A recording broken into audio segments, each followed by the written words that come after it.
Tapi di Indramayu, sapinya pun cuma ilusi. Begini, kasus mundurnya para pengurus Partai Nasdem di Indramayu yang mengundurkan diri rame-rame menarik perhatian publik tentunya, perhatian luas dari publik. Hal ihwal yang menatar belakangi kasusnya bikin geleng-geleng kepala kita. Jadi ini soal pencalekan, soal nomor urut caleg, calon anggota legislatif. Semuanya kepingin nomor satu, minimal nomor dua. Kenapa begitu? Karena sistem pemilihan umum dalam pemilu tahun 2024 nanti ada isu tadinya ini bakalan dilakukan dengan sistem proporsional tertutup. Akhirnya terbuka ya.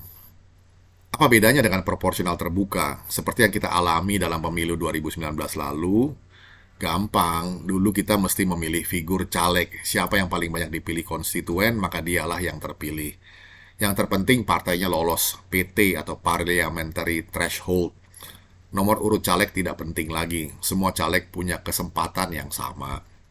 Sedangkan dalam proporsional tertutup, pemilih hanya memilih logo partai saja. Maka nomor urut caleg jadi penting.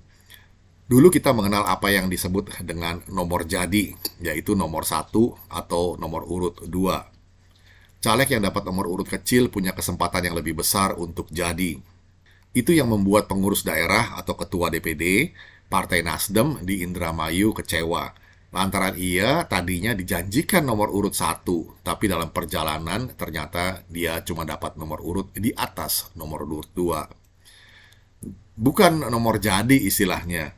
Maka murkalah ia dan segenap pengikutnya yang jadi pengurus di Indramayu. Copot jaket partai dan segala atributnya. Bikin konferensi pers juga. Dan ini jadi berita yang dimakan berbagai media. Kancah perpolitikan pra-pemilu jadi rame. Kabarnya ada ribuan kader nih yang ikut copot jaket itu. Bagi sementara oknum pengurus parpol, nomor urut caleg dijadikan komoditas yang diperdagangkan, semacam dilelang, begitu. Ironinya, hal murahan semacam ini dilakukan bahkan oleh parpol yang selama ini menggadang jargon anti-mahar. Tapi semua juga tahu bahwa walau sudah dapat nomor kecil, nomor urut 1 atau 2, tetap saja itu bukan jaminan bakal jadi. Kalau partainya ternyata tidak disukai lantaran aksi politiknya yang tidak simpatik, maka bakal ditolak oleh rakyat. Dan sia-sialah upayanya yang telah membeli nomor urut tadi. Politik dagang sapi, tapi sapinya cuma ilusi. Aneh memang. Terlepas dari itu semua, memang pemilu ini tetaplah suatu pertaruhan yang menantang.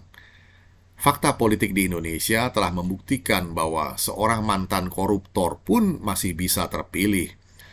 Silakan periksa, sekarang bisa lewat Google, tentang kasus koruptor yang ikut dalam pileg atau pilkada dan berhasil menang.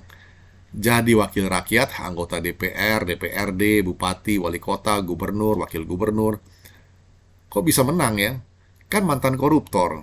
Rupanya money politik atau politik uang, politik bagi-bagi amplop saat pemilu ini masih saja menghantui kita.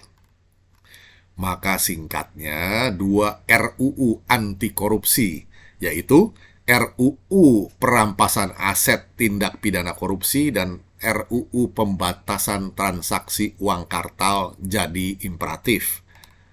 Tanpa kedua perangkat hukum itu, parpol yang katanya berpengalaman itu, kalau ditanya soal etika politik, mereka merespon dengan enteng.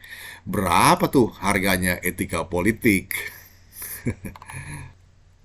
Demikian catatan politik dagang sapi di Indramayu, tapi sapinya pun cuma ilusi. Kiranya bisa menjadi perspektif, kita jumpa lagi di session berikutnya. Terima kasih.